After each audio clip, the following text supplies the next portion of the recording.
Hello, welcome back. Are you ready for another magic Halloween story? Our first story about the mysterious tin whistle came from here in Ireland. Now, Sparky didn't come originally from Ireland. You can see that from the way he's dressed.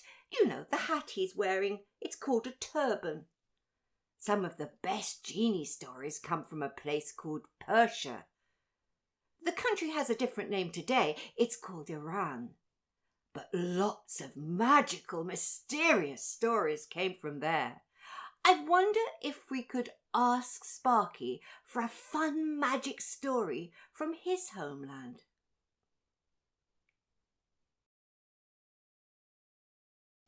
Well, hello everybody. We've got another story for you. This one is a story from the place where genies came from, and it's a story about a king. Only, yes, kings back then were called caliphs, and they looked a bit like this. You can see that this caliph is wearing a turban, a bit like Sparky has. And of course, yes, this caliph wanted a treat. Well, it was his birthday, wasn't it? Yeah. And everybody likes a treat for your birthday. And it doesn't matter whether it's Halloween or any other time of the year. You'd rather have tricks than treats, wouldn't you? Yes. Well, this story also has a magic spell in it. Shall we have a look, Sparky? That's right, let's have a look at the magic spell. Now, I like stories with magic spells, but, oh dear, it looks old, but I can't read it, Sparky, because it's written in a very funny language. Oh, I see, it's written in genie language from long ago. But do you understand what it is? Oh, good. So we'll be able to use the spell later, won't we? Now, we're going to have a story about it was a caliph, wasn't it? And his best friend. Now, his best friend was called, the Grand Vizier. Oh, what was a Grand Vizier? Oh, he was the one who did all the work for the king.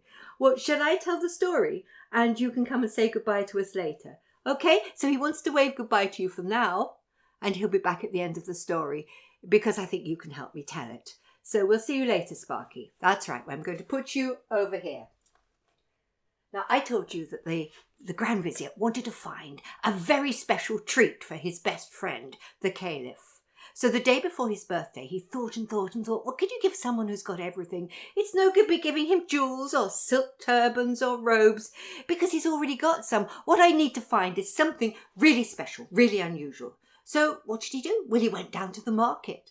Well, he hunted through all the stalls on the market, and right at the end, he found a stall that was occupied by a visiting trader. He was called a peddler, and he wasn't staying very long.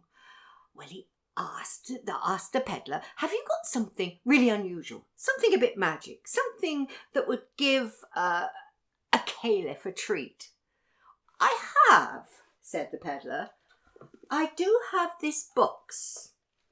A box? It's very pretty, said the Grand Vizier, but what's special about it? Well, I really don't know, said the trader. You see, I bought it on the other side of the world, and all it has inside it is a white powder. Oh, that sounds dangerous, said the Grand Vizier. What does it do? Well, I don't know. It's part of a magic spell, said the trader. I do have the spell here, and I think I can understand it, though it is in a very difficult language. It says, if thou wouldst understand... Oh, don't worry about that, said the Grand Vizier. What does it mean? Look, tell me simply.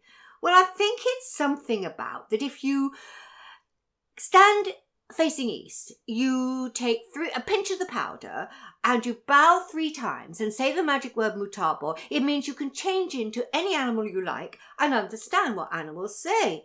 That sounds great, said the Grand Vizier. Can I buy that? Well, he bought it, but just as he was rushing back to the palace, the trader called, be careful, there's a bit more. You mustn't laugh when you're in the shape of the animal. But it was too late. He'd gone. Well, the next morning it was the caliph's birthday, and lots of presents. But finally the Grand Vizier had a chance to give him the box and told him that it was a magic spell. It's your birthday. Can't you take a day off? You could turn yourself into any animal you want for the day and have a really fun treat, he said. Just for one day. You can turn yourself back again this evening and you'll be back at work tomorrow. Well, the king thought it was a very good idea. Well, wouldn't you? If you could turn yourself into any animal you wanted, what would you do? Would it be something fierce like a lion? Or would it be something fun like a monkey with a tail that you could use like an extra hand, or a giraffe with a long neck? Or would it be some animal that lives in a different environment so you could get a different point of view, like a fish underwater or an eagle in the sky? I'm not sure what I would choose. You can think about it. Well, the caliph knew exactly what he wanted to do. Why don't we go down to the lake, he said, the lake near the forest. That's where the cranes land. Now, cranes are interesting birds. They look like this. They have big, wide wings. They have long, pointy beaks. They have legs that look as though they go backwards.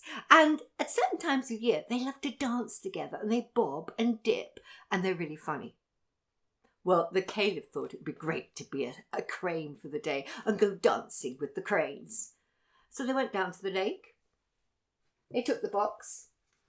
They bowed 3 times to the east, and they took a pinch of the powder and said the magic word. Do you remember what it was? Mutabor. And immediately their noses turned into beaks, their arms turned into wings, and their legs looked as though they were on backwards, although they're not really.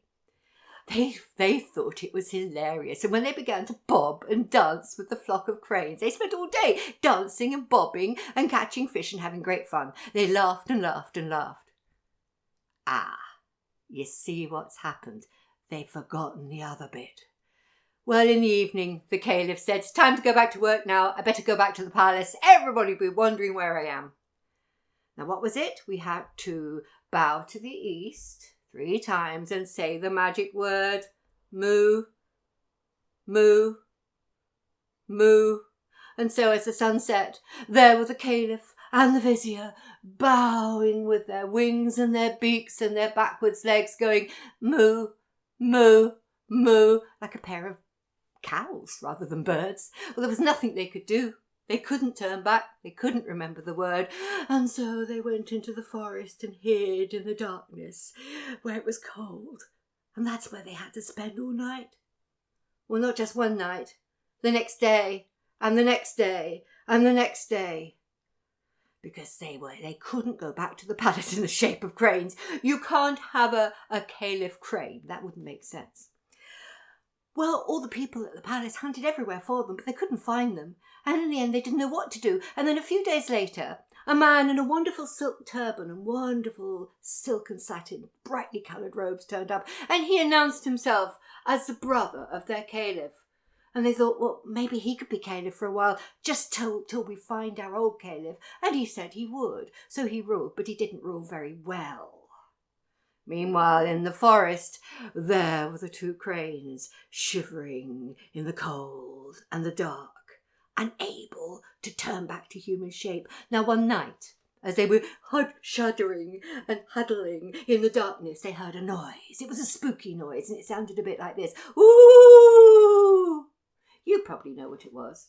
You're right, it was an owl. And when they turned round, there was an owl sitting there in the darkness right next to them on a branch of a tree. The caliph and the vizier turned to the owl and said, sorry, you made us jump, but you see, we're not cranes. We're really a caliph and his grand vizier, but we were turned into cranes by an evil enchanter. Ooh, said the owl, and I'm not an owl either. I was a princess, and I was turned into an owl by an evil enchanter, and he now rules my kingdom. Yes, said the caliph and the vizier, and there's an evil enchanter ruling our kingdom as well. What shall we do? Well, said the owl, I might be able to help. You see, tomorrow night there's a great meeting of all the evil enchanters from all over the countries of the world, and they're all gathering together in this very forest. And the evil enchanter who turned you into cranes, or the one who turned me into an owl, may be there, but I was scared to go by myself. So the next night, the the two cranes and the owl, they both went to the ruin where this meeting was to take place. And it was a great meeting and a great feast. And all the evil enchanters and sorcerers and witches and wizards were all gathered together. And just then the owl said, "There!